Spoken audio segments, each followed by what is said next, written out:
Hello बच्चों, चलिए तो ये क्लास 10th का है हुआ सब्जेक्ट इकोनॉमिक्स चैप्टर नंबर 1। ठीक है, इकोनॉमिक्स यानी कुछ बोलते हैं इसको अर्थशास्त्र। क्या बोलते हैं? अर्थशास्त्र। क्या बोलते हैं बुआ? अर्थशास्त्र। याद रखना है क्लास 10 सब्जेक्ट को अर्थशास्त्र हो गया, इकोनॉमिक्स हो गया, चैप्टर नंबर 1। और चैप्टर नंबर 1 का नाम क्या है? अर्थव्यवस्था एवं इसके विकास का इतिहास। ठीक है, चलिए आप लोग देखिएगा इसको। अर्थशास्त्र, अर्थ के मतलब क्या होता है, शास्त्र के मतलब क्या होता है? ठीक है ना, अर्थ के मतलब होता है वो धन। क्या होता है? अर्थ के मतलब धन, और शास्त्र का मतलब क्या होता है? विज्ञान। क्या होता है? विज्ञान। ठीक है, यानी धन के विज्ञान को क्या बोलते हैं? अर्थशास्त्र कहते हैं। ठीक है, क्या कहते हैं? अर्थशास्त्र कहते हैं। अगर परिभाषा की बात आ जाए कि अर्थशास्त्र को परिभाषा किसे कहते हैं, कि अर्थशास्त्र की परिभाषा दें तो क्या बोलेंगे? अर्थशास्त्र सामाजिक विज्ञान का वह शाखा, सामाजिक विज्ञान का वह शाखा, विज्ञान का वह शाखा है जिसके अंतर्गत वस्तुओं और सेवाओं के उत्पादन, वितरण, विनिमय और उपभोग का अध्ययन किया जाता है। उसे क्या कहते हैं? उसे अर्थशास्त्र कहते हैं। ठीक है ना, उसे क्या कहते हैं? अर्थशास्त्र। तो पूछेगा आपसे कि अर्थशास्त्र क्या है, तब बोला है अर्थशास्त्र सामाजिक विज्ञान की वह शाखा है जिसके अंतर्गत वस्तुओं और सेवाओं के उत्पादन समझते हैं ना, उत्पादन क्या होता है? उत्पादन में बनाना। ठीक है ना, और वितरण में क्या होता है सर?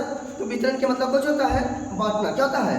बांटना। तो याद रखना है अर्थशास्त्र सामाजिक विज्ञान की वह शाखा है जिसके अंतर्गत वस्तुओं और सेवाओं के उत्पादन, वितरण, विनिमय और उपभोग का अध्ययन किया जाता है। उसे क्या कहते हैं?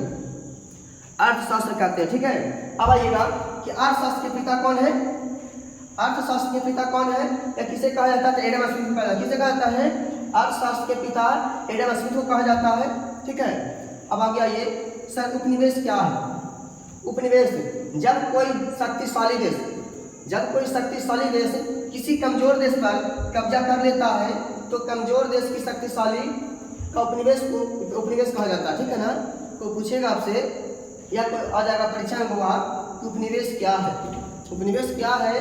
तो जब कोई शक्तिशाली देश किसी कमजोर देश पर कब्जा कर लेता है तो कमजोर देश की शक्तिशाली का उपनिवेश कहा जाता है। ठीक है,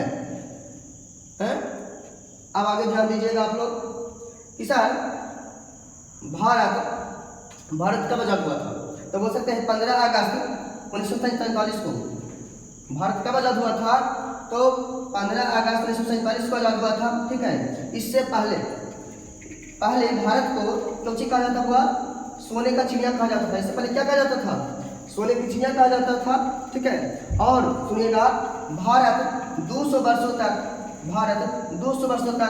अंग्रेजी शासन, 200 वर्षों तक अंग्रेजी शासन का गुलाम रहा।